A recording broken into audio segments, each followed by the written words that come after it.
I'm self-taught, so I didn't go to university to study art, but I did A-levels. I loved art, but at the time I didn't really have the opportunities to study for a degree. I thought it's something I'll come back to, something I'll do. And it wasn't until recently that things started coming together for me to make more art and then to become professional and be an artist sort of full time. When I first started, I'd always drawn, and it'd been part of my life since I was a little girl.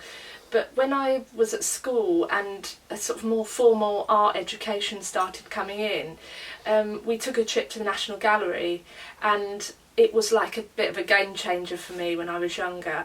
And one painting stuck out for me, which was Titian's Bacchus and Ariadne, and it's a beautiful painting, but it's also quite vivid. It's storytelling, and it was sort of linked to Greek mythology. That really sort of inspired me. And there were dragons in the National Gallery. There were naked people. It was like, whoa, this is amazing.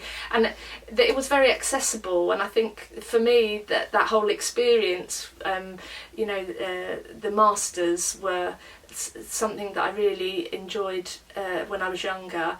And kind of as I've learnt about art and seen more things, some more of the kind of avant-garde art movements, the sort of challenging the establishment. I do enjoy some of the kind of St Ives art, the kind of contemporary art that is always looking at different ways of expressing that kind of modern art.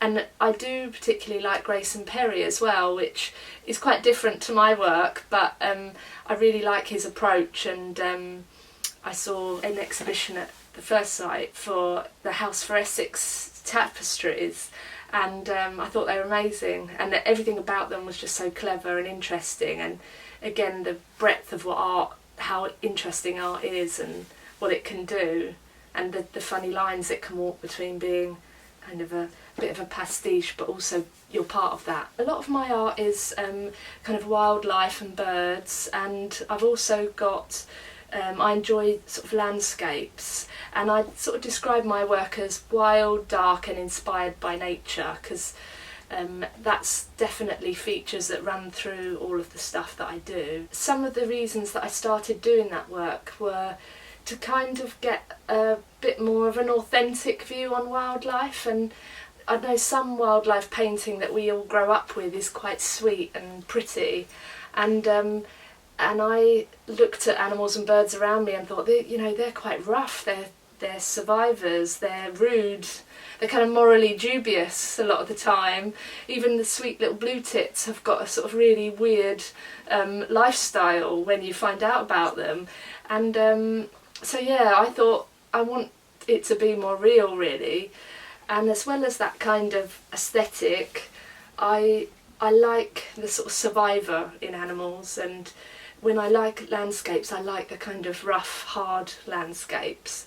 And I think that's something about me and about strength and resilience, and they're themes that run through stuff like my abstract work as well. I've got a big thing for Bodmin Moor and moorlands, and the kind of rugged landscapes that I've been to. The Lake District was amazing, and just recently been to Exmoor, and that was fantastic. But a lot of them, some of them are imaginary. Sometimes I think I might have another life as a crow on a moor, and that might explain everything. I work in acrylics mainly. I do work in lots of other different mediums, but I find they're quicker, they're more responsive. My kind of process is I'll come in here, I'll often put some music on, and just try to sort of get into the emotional space of whatever it is I'm working on. And then I might paint for a couple of hours.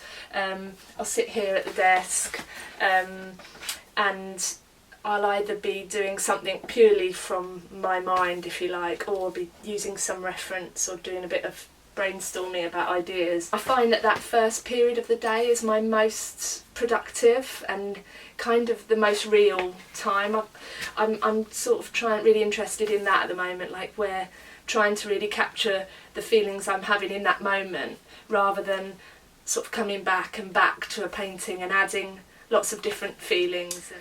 I'd say maybe The Crow is my sort of signature, and it kind of represents a lot about the themes that I like. It's I call it him my crow muse.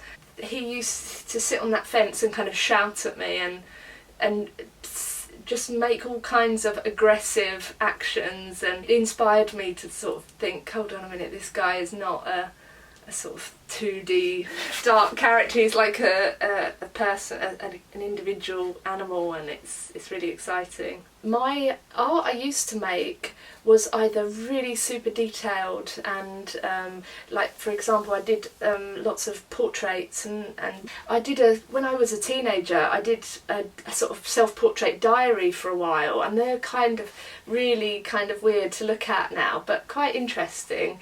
And I've become very much more expressive and less worried about the precision of tiny marks, and making sort of less is more, and making one impacting, striking mark is probably better than making 50 tiny marks that, you know, help a general idea of something. So I think when I did the Roy's Fair in April at the Oxo Tower, some of the feedback that people gave me, a lot of them were really excited by the movement and the kind of dynamism of the paintings, and I hadn't really thought about that.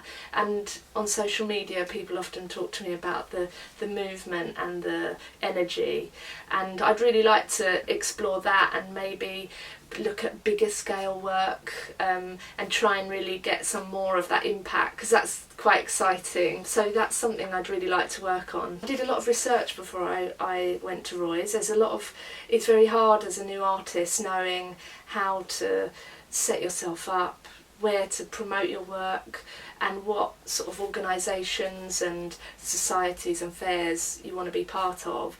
And I really liked the artist-led ethos. When I did the fair, I really felt that was carried out, and there was a lot of support before and during and after the fair.